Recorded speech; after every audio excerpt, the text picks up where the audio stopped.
28 जुलाई 1914 दुनिया में एक ऐसी वार की शुरुआत होती है जो दुनिया भर के नक्शे को बदल कर रख देती है। इस जंग में 2 करोड़ से ज्यादा अफराद मारे जाते हैं, जिनमें 1 करोड़ से ज्यादा आम शहरी और तकरीबन 1 करोड़ के करीब सोल्जर्स मारे जाते हैं। और इस जंग में 30 से ज्यादा कंट्रीज स्टेट्स हिस्सा लेती हैं। इस जंग को वर्ल्ड वॉर 1 या फिर ग्रेट वॉर कहते हैं। और आज की इस वीडियो में हम इस जंग को डिटेल में डिस्कस करने जा रहे हैं। सबसे पहले हम देखते हैं कि इस जंग में कौन कौन सी स्टेट्स, कौन कौन से ममालिक शामिल थे और इसके पीछे उनके मोटिव्स क्या। तो वर्ल्ड वॉर 1 में शामिल स्टेट्स 2 ग्रुप्स में डिवाइडेड होती हैं। पहला ग्रुप हमारे पास सेंट्रल पावर्स का होता है और इसमें सबसे टॉप पे हमारे पास जर्मनी आता है। और जर्मनी यूरोप में अपनी पावर, इन्फ्लुएंस और पोजीशन को बेहतर करने के लिए, मजबूत करने के लिए इस वॉर में पार्टिसिपेट करता है। इस ग्रुप में शामिल दूसरा बड़ा मुल्क हमारे पास ऑस्ट्रिया हंगरी है, जो कि ऑफिशियली इस वॉर का आगाज करता है। ऑस्ट्रिया हंगरिया में बहुत सी नेशनलिस्ट मूवमेंट्स चल रही होती हैं और जिनकी वजह से यहाँ के प्रिंस को कत्ल किया जाता है और इस वाक्य के बाद फौरन जंग का आगाज कर दिया जाता है। इस ग्रुप में नेक्स्ट हमारे पास ओटोमन एम्पायर है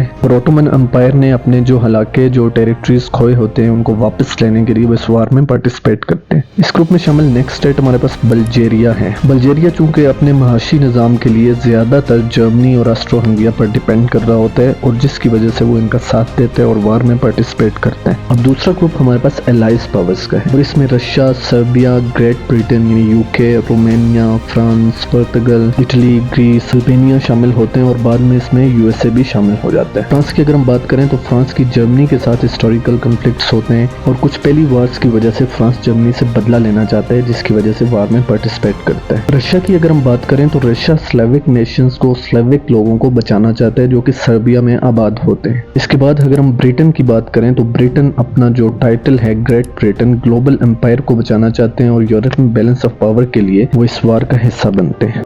इस जंग के पीछे 4 बड़ी रीजंस हैं, बेसिक रीजंस हैं, जिनको आप एक लफ्ज मैन से समझ सकते हैं। तो सबसे पहले आता है मिलिटरिज्म यानी कि मिलिट्री का इन्फ्लुएंस। तो जब बहुत सी स्टेट्स, बहुत सी कंट्रीज में मिलिट्री का इन्फ्लुएंस, मिलिट्री का कंट्रोल आम पब्लिक के मुकाबले में बढ़ जाता है और मिलिट्री की तादाद में भी बहुत ज्यादा इजाफा हो जाता है, तो फिर वो स्टेट्स, वो ममालिक जंग की तरफ जाते हैं। इसके पीछे दूसरी बड़ी वजह यह होती है कि यूरोप में बहुत से अलायंसेस बनते हैं। साल 1870 से लेकर 1914 तक बहुत से ममालिक, बहुत से यूरोपियन स्टेट्स आपस में अलायंसेस बनाते हैं और उनका एग्रीमेंट ये होता है कि उन्हें एक दूसरे को डिफेंड करना है। तो जब यूरोप में वार का आगाज होता है तो ये सारी स्टेट्स यूरोपियन रीजन में बैलेंस ऑफ पावर के लिए और जर्मनी के कंट्रोल को रोकने के लिए पार्टिसिपेट करते हैं। इसके पीछे तीसरी बड़ी वजह इंपीरियलिज्म है और इंपीरियलिज्म का मतलब यह है कि यूरोप में डिफरेंट टेरिटरीज, रीजन्स पर कंट्रोल के लिए और यूरोप के वसाइल, रिसोर्सेज पर कंट्रोल के लिए मुख्तलिफ स्टेट्स ऐसी पॉलिसीज बनाती हैं और वो वार की तरफ जाती है। इसके पीछे नेक्स्ट बड़ी वजह नेशनलिज्म है और नेशनलिज्म का मतलब यह है कि जब बहुत सी स्टेट्स, कंट्रीज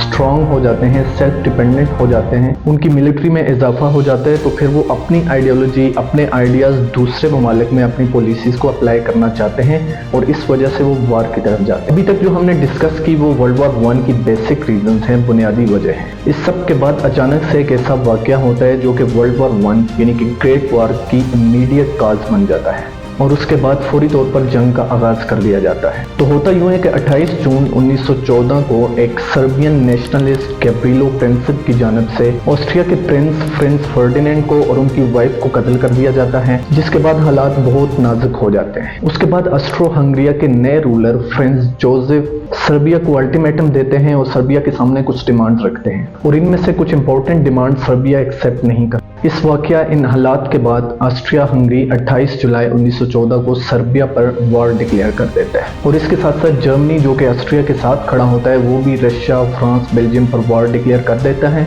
और यहाँ से वर्ल्ड वॉर 1 का प्रॉपर आगाज हो जाता है।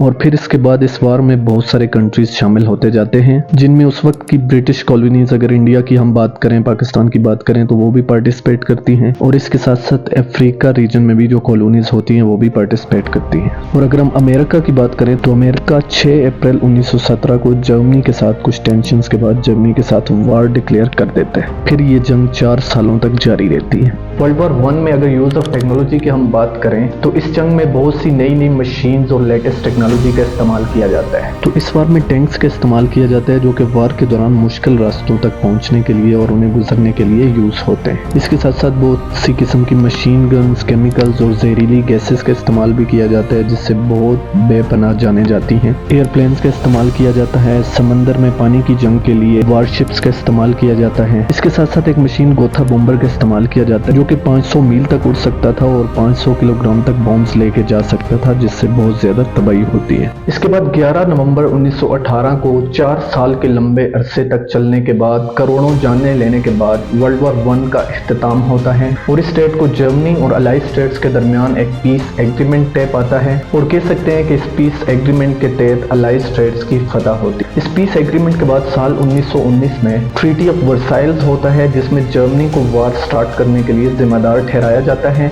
और जर्मनी पर बहुत सारी शदीद नौयत की पाबंदी। जर्मनी पर अगर हम रिस्ट्रिक्शंस की बात करें तो इसमें जर्मनी अपनी बहुत सारी लैंड टेरिटरी भी खो देता है और जर्मनी को वार की वजह से बहुत भारी अमाउंट भी देनी पड़ती है। इसके साथ साथ जर्मनी की मिलिट्री तादाद को भी कम कर दिया जाता है। तो ट्रीटी ऑफ वर्साइल्स में जर्मनी पर बहुत सारी पाबंदियां लगाई जाती हैं और कह सकते हैं कि जर्मनी को कम्प्लीटली डिस्ट्रॉय किया जाता है। इसके नतीजे में जर्मनी में बहुत सारी रिएक्शन फोर्सेस उभरती हैं और इसी के रिजल्ट में हिटलर भी पावर में आता है और फिर हालात वर्ल्ड वॉर 2 की तरफ जाते हैं। तो आज की इस वीडियो में हमने वर्ल्ड वॉर 1 को डिटेल में डिस्कस किया। अगर तो आज की वीडियो इन्फॉर्मेटिव थी तो इस तरह की मजीद इन्फॉर्मेटिव वीडियोज के लिए इस चैनल को सब्सक्राइब कर लें।